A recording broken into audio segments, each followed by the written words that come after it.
While Burgundy, or Bourgogne as it's called in French, is one of the most well-known regions in France, with over 71,000 acres, it's actually only a quarter of the size of Bordeaux.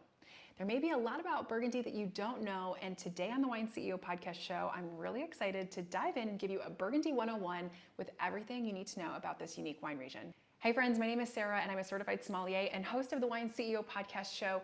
And over the last few weeks, I've been traveling through France. So if you've been watching my show, then you know that I've been interviewing winemakers and traveling through some of the top wine regions in France. We took a quick break from this series last week while I was visiting London and I interviewed the winemaker of the year from Wine Enthusiast. But this week we are back in France and talking about Burgundy. So let's dive into the show. I'm so excited to share a little bit of Burgundy Wine 101 with you today.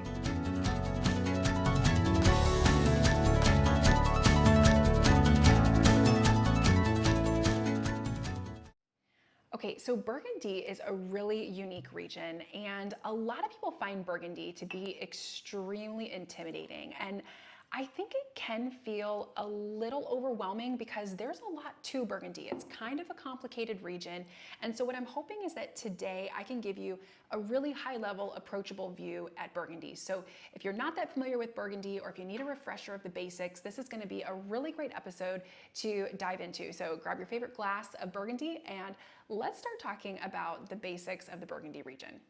Okay, so high level, Burgundy can be broken into 6 main regions. If we start at the top, we have Chablis. Then we have the Côte d'Or, which is made up of Côte de Nuit and Côte de Beaune.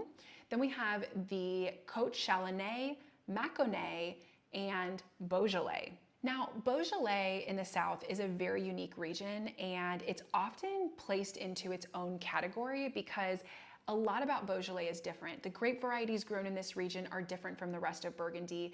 Even the way that winemaking is done and labeling is made, it's all completely unique in Beaujolais. So if you want to learn a little bit more about Beaujolais, you can listen to one of my recent episodes. I'll link it here, my episode with Edouard Parenet from Chateau Moulin-à-Vent. We started talking briefly about the Beaujolais region. I'll do another kind of Beaujolais 101 episode, like what I'm doing with Burgundy today, so that you can dive in and learn a little more about that region in the future. But the interview with Edouard was a great place to start, and hopefully it'll help you learn a little bit more about Beaujolais. But for the purposes of most wine studies, a lot of folks will actually separate Beaujolais into its own area to study because it's so different from the rest of Burgundy. All right, so let's start with a high-level overview of some quick facts of Burgundy. So first and foremost, the 2 main grape varieties that are grown here are Pinot Noir and Chardonnay. There are over 80 AOCs, or controlled regions of origin, within Burgundy. So I mentioned a moment ago that folks find it a little intimidating. Part of that is because there are so many subregions within Burgundy to know about. Burgundy has a cooler climate. It's a very northern region within France. It's actually one of the most northern regions in the world where red grapes are grown. And so because of that, the cooler climate creates a unique growing atmosphere for Chardonnay and Pinot Noir, but especially Pinot Noir, because Pinot Noir needs a little more sunlight to be able to ripen in Burgundy most years. And because it's pretty cool, sometimes that can create years where the grapes are not as ripe as the winemakers would prefer. So it means there's definitely a lot of vintage variation or difference from year to year when it comes to Burgundy wines. Now, with climate change, we are seeing warmer temperatures, which are making it a little bit easier for winemakers in Burgundy to get their Pinot Noir grapes nice and mature. But what you're going to find is that as a whole, that means that Burgundy can develop some really unique characteristics. So the Pinot Noirs are really delicate and they have some really incredible flavors that as you enjoy more and more Burgundies, you can start to understand the real differences between Pinot Noirs grown from different regions around Burgundy, as well as, again, that vintage variation from year to year. The soil in Burgundy is clay and limestone, and so these particular types of soil give really unique characteristics as well to both the Pinot Noir and Chardonnay grapes that are grown here. In addition to the complication of having many appellations within Burgundy to know about, the other thing that's unique about Burgundy is how the land has been divided over years. So the land ownership has a really unique story, and we're going to dive into that in just a minute here as well. Okay, so while wine was grown in the region of Burgundy by the Romans in the 1st century, it really wasn't until the 8th century when the Benedictine and Cistercian monks really made an impact on the wine industry in Burgundy. So the monks had a habit of studying the land. They were very faith-driven, but they were also very much about caring for the land that they had. And they made it a point to study all of the land around Burgundy. They studied the sun exposure, the irrigation, the soil types, and they were some of the only people that were literate at this time in the 8th century, and they actually were documenting every fact about the different regions within Burgundy, and they started planting grapes in all of these different areas and then studying how the grapes tasted, how the wines tasted, and they really started what we would talk about in modern winemaking as this terroir focused wine. So having a terroir driven wine basically means that the winemaker is focused on making sure that the expression of place, the expression of the region where the wine comes from, is shown through the wine. So when we talk about terroir, this is a French term that really doesn't have an English translation, but it's used often to describe everything that makes a place unique. So again, the soil type, the sun exposure, the weather pattern, the uniqueness of the pests and the fauna and flora that are in an area. So truly everything that makes a place uniquely that place compared to anywhere else in the world is part of what makes its terroir so unique. And what the monks were doing was helping understand how within a specific region, so just within Burgundy, how the unique terroir from one plot or one vineyard to the next was also so unique based on the characteristics of that specific plot. So they really were the first ones to start this concept of terroir-driven wines. So really foundational at the beginning of the history of wine. So the monks had centuries of this historical data of keeping track of all of the vineyards and the regions within Burgundy, and they really did an amazing job to delineate the top quality regions within Burgundy, and they mapped out which plots of land were producing the best grapes to make the best wine. The church remained in control of this region for the most part until the French Revolution. Okay, so let's fast forward a little bit to 1789. We're in the French Revolution, and the revolutionary government obviously is a little against the church at this point in time, and so they actually take all of the land away from the monks and the church, and they end up redistributing it to the landowners, the farmers that have been operating the land for the church for the last few years. So these landowners are now privately owning and operating these vineyard plots, and in 1804, Napoleon Bonaparte is looking to break down the feudal system, and so he creates something called the Napoleonic Code, and basically it's a law that's passed to break down the hierarchy of how land is passed down from one generation to the next. Instead of the land going from the parent or the father down to the eldest child, it's broken down equally among all of the inheritance. So if this father had 5 children, it is split evenly 5 ways. So this becomes really interesting for the region of Burgundy because suddenly you have these large vineyard plots that used to be owned by the church. They were then transferred to these individual landowners, and then only about 5 years later, they start being divided from generation to generation between many different owners. And so over multiple generations, some of these larger plots were divided up into what today is sometimes only 1 or 2 rows of vines, and that makes up an entire vineyard plot.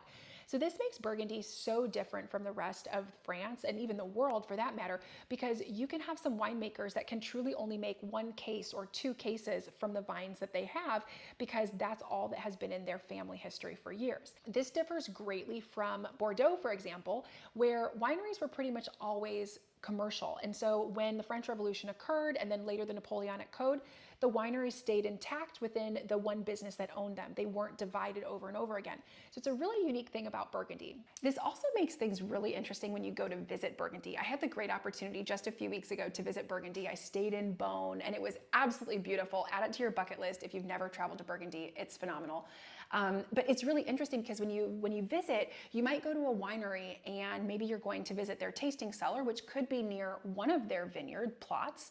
But when you ask them if you can tour their vineyards, it's not quite as easy. You can't visit all of their vineyards because often for many of these wineries, they own plots that are speckled all over Burgundy. So they may have some plots that are in the Côte d'Or, they may have some plots that are in Mâconnais, and so they're kind of all over the place. And even within one region, so within Bourgogne, you might have vineyard plots that are all over various AOCs within the region. And so it's so interesting because the winemaker will tell you that it would take forever to be able to visit all of their different plots because they're so spread out.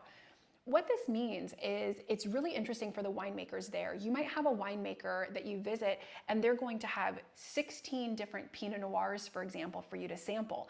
And that might feel excessive in some regions, but not in Burgundy, because in Burgundy, each of those Pinot Noirs might be from a specific vineyard plot. And so it's going to have really unique characteristics and it's going to taste very different. This is something that's so fun about Burgundy compared to a lot of other regions because they're so proud of the uniqueness of the terroir, of the region, that plot, that vineyard where that wine comes from. And so they're okay having 10, 15 different Pinot Noirs all from the same year.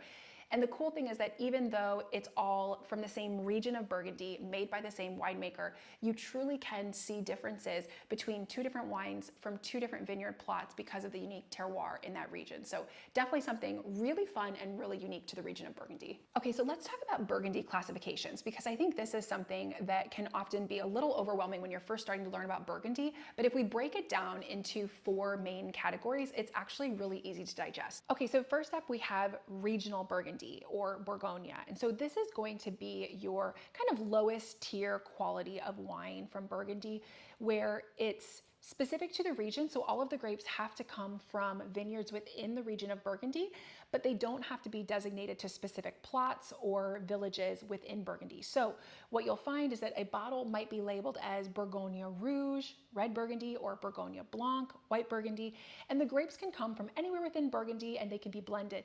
So what you're going to find is that some winemakers will say that it's a very generic blend within Burgundy, and it's true that you're not going to have the truest expression of terroir from one vineyard plot to the next in the way that the monks were so excited about setting up Burgundy. But you'll still find that the wines from these regions taste very typical to Burgundy. They're very Burgundian in style is the way that winemakers would talk about them. And that's because the grapes are coming from Burgundy. So the Pinot Noir from Burgundy is still going to taste very different from a Pinot Noir from New Zealand or from California or Oregon, but they're not going to be specific within Burgundy, differentiating from specific vineyard plots or villages within the Burgundy region. They're going to be a bit more generic, but they're going to be typical to Burgundy. So on a wine label, again, you might just see Bourgogne Rouge or Pinot Noir Bourgogne, Pinot Noir Burgundy listed on the label, and that lets you know that the grapes are from Burgundy. They're not necessarily from a specific region or AOC within Burgundy. It's probably a blend of multiple AOCs or regions. Okay, so then the next step up would be village. There's 44 unique villages or villages across Burgundy. Some of the examples might be Pommard, Beaune, Gevrey-Chambertin. These are going to be villages around the region of Burgundy within each of those larger regions that I spoke about, Côte de Nuit, Côte de Beaune, etc. And they are going to be designated villages. And so if a wine label says the name of a village, for example, Pommard, as I mentioned a moment ago, then all of the grapes have to be from that village, from that specific village region. This is a step up because there's going to be unique characteristics in the terroir, in the soil, in the characteristics of that specific village that differentiate it from another village within Burgundy. And so the label for that bottle will actually call out the name of the village so that you know as the consumer that all of the grapes came from that village. And so this is considered a step up from that regional Burgundy where the grapes could be from different villages, different regions all over Burgundy, because again, it's speaking to place. This goes back to what the monks were so excited about, this specific terroir-driven winemaking. And it goes back to that pride of saying that this comes from one specific village, so you should be able to taste unique characteristics that can help compare this village to a different one. So again, when you're looking for a wine from Burgundy, if you see the name of a village, you know that that's a little bit of a step up from regional Burgundy, and it's going to have specific characteristics that are unique to that village. Okay, so with these next two steps of category, we start talking really about terroir-specific wines. So in 1861, all of the vineyards within Burgundy were given a classification of quality. And this was based on the research that the monks had done truly in the 8th century and after. And what the governing body did at the time is they divided all of the vineyards based on category, and there were 640 vineyards that were named as Premier Cru. Premier Cru is this third category, this third step up of wine in Burgundy, and about 10% of Burgundian wines are Premier Cru. What Premier Cru means is that the wine is coming from one specific vineyard plot. So not just from a village, but from one specific vineyard. And it's a vineyard that has been given a high designation of quality. So you know that from this specific wine, you're going to have really high quality grapes. You're having a really high quality of terroir. It's a example of a beautiful vineyard from that specific region. And so this specific vineyard was categorized as high quality. So what exactly does that mean? So as the monks were looking at, for example, a slope of a hill within Burgundy, they would look at how along the bottom of the hill, you're getting a lot of excess water that's been running down from the hill. And so they would consider those grapes to be lesser quality. Then at the top of the hill, you have grapes that are really exposed to sunlight and not getting as much irrigation or water because they're at the top of the hill. So those are also not considered as high quality. But then you have this middle belt that's getting kind of the perfect amount of shade and sun, the perfect amount of irrigation and runoff. And so those were considered like the wines of the Pope, was what they called it at the time. So the best wines were in that middle belt. And so basically vineyards across Burgundy have been given these categories based on the high quality of where the grapevines are located, and then the wines made from those grapevines are given that same high quality. So it's not necessarily that any designation is being given to these wines because of the name of the winemaker or the experience of the winemaker. It all comes down to the terroir, and if the terroir was designated as high quality or not.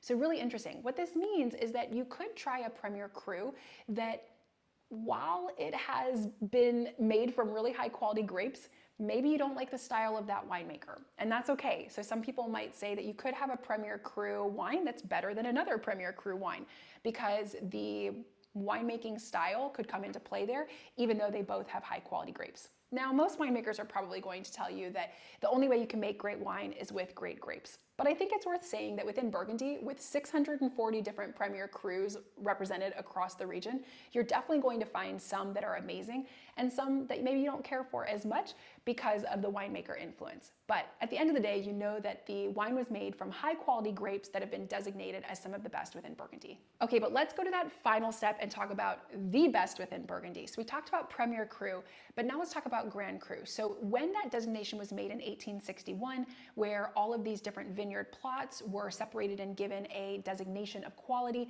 there were 33 regions across Burgundy that were given the qualification of Grand Cru. Now, Grand Cru only makes up 1% of Burgundy wines, and these are the creme de la creme, the best wines that you are going to taste from Burgundy. Now, Grand Cru only makes up 1% of the wine from Burgundy, so these are the creme de la creme, the top level. These are the best wines you're going to taste from Burgundy. They are considered to be the highest quality grapes with the best expression of the truest terroir and the best terroir within the region. So it's considered that these are the best quality grapes that you're going to find in Burgundy and therefore should be the best wines. And let me tell you that many of these wines can be some of the most expensive wines found in France as well as around the world. So when we were talking about Premier Cru wines, you will definitely find that the winemaker will list Premier Cru on the label, and often they'll also list the specific vineyard plot, so the name of where the grapes are from, and sometimes they'll even include the name of the village or the region where the wine is from as well. But when it comes to Grand Cru, the winemakers know that the vineyard plot speaks for itself. Because they're a Grand Cru, they can simply use the name of the vineyard, and most folks will be very aware that this is some of the best wine from Burgundy. Now, they will use the classification Grand Cru because clearly there's an incredible history that comes with that title, but it is a unique ability to be able to call your wine Grand Cru, and the winemakers know that the name speaks for itself. So in this instance, the winemaker is not going to bother with including the name of the village or even Bourgogne on the label. They can just say Grand Cru and the vineyard that this wine is made from, because again, it speaks for itself. Some of the top names that you might be familiar with are La Tâche, Romanée-Conti, Clos de Vougeot. Again, there's 33 examples across Burgundy, but these are going to be the best wines that you can find from Burgundy. Okay, so I just mentioned Clos de Vougeot, and as we talked about earlier with the Napoleonic Code of 1804, many vineyard plots were divided between many descendants for years. So with some of these Grand Crus, you may be sitting here thinking, wow, it's so great that that vineyard owner was lucky enough to own a plot that was then designated as the highest quality of Grand Cru. But actually, it's never one vineyard owner. I mean, these are large vineyard plots that are divided between many, many owners. So Clos de Vougeot, for example, is the most famous example of this in Burgundy. And while it's only 125 acres in size, it has over 80 different owners. So again, many of these vineyard plots are very small. And again, that's why you could have two wines that are from Clos de Vougeot, from two different winemakers, very close together in plots, but they could taste very different. So it's always good when you're talking about Burgundy to understand the specificity of the region that the wine is coming from, but also the unique reputation of the winemaker that you're buying the wine from as well. It's also interesting to note that even within these vineyard plots, there could be different representations of terroir. The monks were famous for putting rock walls or even just small stepping paths between various regions where within one vineyard plot they felt like there was really unique terroir represented. So that can also make different wines from the same Grand Cru region or Premier Cru region taste slightly different. Okay, so we could get really detailed here with Burgundy and dive down some rabbit holes and talk even more about the unique splitting of land and a lot of other characteristics, but I promised you would keep it really high level for today. So let's dive into a few more quick facts that you really want to know about Burgundy. I mentioned a moment ago that the two main grapes are Chardonnay and Pinot Noir, but there are actually some other grapes that are grown in this region as well. The two other main white grapes that are known are Aligoté and Sauvignon Blanc. While they're both minor grapes, you will find them throughout the region, and in fact, there are some regions within Burgundy that exclusively are known for 100% Aligoté wines. When it comes to reds, Pinot Noir is king, but when I visited a few weeks ago, I actually learned of a few winemakers that are starting to grow Syrah, which if you're familiar with the Rhone Valley, that's the main grape variety that's grown in the northern Rhone. But Burgundy and the northern Rhone are actually not that far apart from one another, and with climate change, the Burgundy winemakers are starting to realize that they may need to start growing some other grape varieties because hey, if it's hot enough in Burgundy, you could help ripen Syrah. So at the moment, any Syrah that's coming from Burgundy is just being sold as a vin de paix or a French table wine, but they're experimenting with it a little bit. And I think it'll be interesting to see how that evolves over the coming years. All right, so let's break down each of the regions within Burgundy, and I'll give you the quick high-level facts that you want to know about each one. So first up is Chablis, and this is the region in the most northern part of Burgundy. It's actually not that far from Paris. It's only about 2 hours, and it's actually closer to the southern point of Champagne than it is to the rest of Burgundy. So the Côte d'Or, which is the closer region, is actually farther from Chablis than Champagne is. But Chablis is a part of Burgundy and it's known for 100% Chardonnay wines. But the interesting thing is that in this region, there's really high mineral impact for the wines. So the terroir, the soil there has really high minerality, and it gives the wines a really like steely, crisp, and mineral forward kind of characteristic. Because of this, the winemakers choose not to use any new oak exposure, unlike some other regions within Burgundy that want to create a little bit of a warmer, fuller Chardonnay feel. Instead, the winemakers in Chablis are using either old oak or stainless steel to ferment and age the wines, and so you're going to get really crisp and refreshing Chardonnays from Chablis. When I meet someone who's a bit of a Chardonnay hater and they don't care for the fuller bodied, maybe more buttery kind of characteristics in a Chardonnay, I typically introduce them to Chablis and they love it because it's a really crisp and refreshing style of Chardonnay. Okay, so next up is the Côte d'Or, and this is actually two regions combined. We have the Côte de Nuits and then the Côte de Beaune. Côte de Nuits is almost exclusively known for Pinot Noir, whereas Côte de Beaune has both Pinot Noir and amazing Chardonnay. If you're someone who loves New World Pinot Noir, you might be surprised by the Burgundy Pinot Noirs that are coming from this region because they can be really earthy and spicy and have some really incredible characteristics.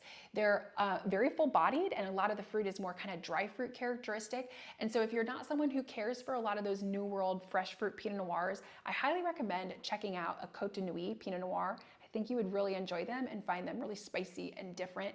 I'm typically someone who enjoys a more bold red, but I can tell you I have absolutely fallen in love with Burgundy Pinot Noirs all over again after traveling there. And if you check some out from the Côte de Nuits and the Côte de Beaune, you will not be disappointed. Most of the Grand Crus are found within the Côte d'Or, so you know that you're getting some really high quality wines coming from this region specifically. Okay, so up next we have the Côte Chalonnais and the Mâconnais. So Côte Chalonnais is known for both Pinot Noir and Chardonnay, so they make both red and white wines here. There are some Premier Crus, but no Grand Crus that are located in this region. Côte Chalonnais is the one that I mentioned a moment ago that is actually known for Aligoté. So there are some regions within the Côte Chalonnais that make 100% Aligoté wines. Then we have the Mâconnais. So Mâconnais is known exclusively for white wine, only making Chardonnay. And if you've ever heard of Pouilly-Fuissé, that's a sub-region within the Mâconnais known for making incredible Chardonnay. And this region, you can actually find some really inexpensive but high quality Chardonnay. So Mâconnais is a great one to check out if you love Chardonnay that has a little bit of oak exposure, really full body. You can find some great deals from the Mâconnais region. Again, no Grand Crus located here, but there are many Premier Crus. And then last but not least is Beaujolais. And this region is growing exclusively the Gamay grape. It's a red grape. And again, if you haven't checked out my recent episode with Edouard Paranay from Chateau Moulin-à-Vent, definitely check it out. We talk about Beaujolais. It's a beautiful region. A lot of folks are only familiar with Beaujolais Nouveau, but let me tell you, there's so much else going on in Beaujolais. It's an incredible region, but it's so unique and so different from the rest of Burgundy. And so I think it's worth talking about it separately and enjoying with a very different frame of mind. And then the last thing that I wanted to mention in this quick overview of Burgundy is the concept of vintages. I hear people talk all the time about how because Burgundy wines are so expensive, you can get these amazing Pinot Noirs and you should age them for 15 to 20 years before you enjoy them. And this is not always true. So I like to dispel this rumor when I'm talking about Burgundy. I got into an awesome conversation with a winemaker when I was in Burgundy a few weeks ago, and we were talking about the concept of how there's such vintage variation from one year to the next in Burgundy. I talked earlier about how the cool climate in Burgundy can make it challenging for Pinot Noir grapes to ripen in some years.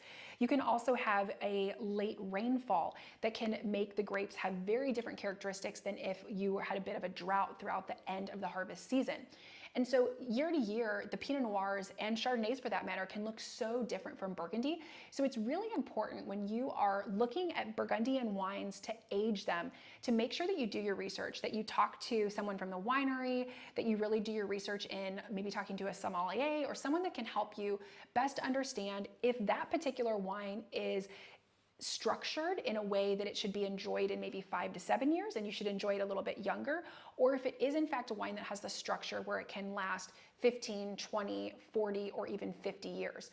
So it's always good to know because some of the wines from Burgundy are not necessarily going to taste well in 20 to 50 years. They're going to completely fall apart and they just don't have the structure to last. So I'd like to mention that because I think there's a little bit of a misconception around there. So I got a bit technical there, but hopefully if you're someone who is trying to learn more about Burgundy because you want to age wines from Burgundy, or you just love Burgundy and maybe you want to start building a cellar of wines from Burgundy, it's a fun little fact for you to keep in mind.